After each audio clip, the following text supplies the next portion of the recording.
তিনটি সাধারণ খাবার যেগুলো বিজ্ঞানীরা বলছে আপনার জৈবিক বয়স অর্থাৎ বায়োলজিক্যাল এজ ধীর করে দিতে পারে। দাম বেশি না, সব বাজারেই পাওয়া যায়।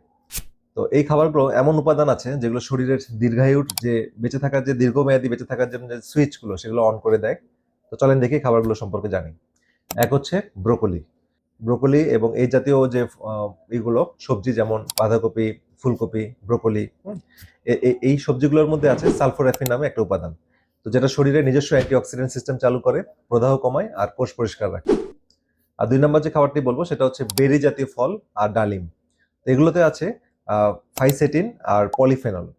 তো ফাইসেটিন শরীরের জম্বি কোষ, মানে যে কোষগুলো বুড়ো হয়ে গেছে বা বুড়ো হয়ে যাচ্ছে, এই কোষগুলোকে সরিয়ে, মানে এই কোষগুলোকে রিপেয়ার করে এবং পরিষ্কার করে। ডালিম থেকে তৈরি হয় ইউরোলিথিন এ, যেটা আপনাদের মাংসপেশি সুগঠিত করে আর শারীরিক শক্তি বৃদ্ধি করে।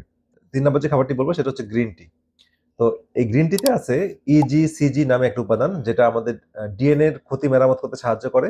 আর গবেষণায় দেখা গেছে যেটা কম মৃত্যু ঝুঁকির সাথে এটা সম্পর্কিত। ঠিক আছে? দিনে ১ থেকে ২ কাপ ব্যাস। তো এই খাবারগুলো কোনো জাদুর বড়ি না, কিন্তু নিয়মিত প্লেটে রাখলে শরীরের ভেতর থেকে নিজেকে মেরামত করার সুযোগ পায়। এই ৩টার মধ্যে কোনটা আপনি আজই শুরু করবেন? কমেন্টে লিখুন।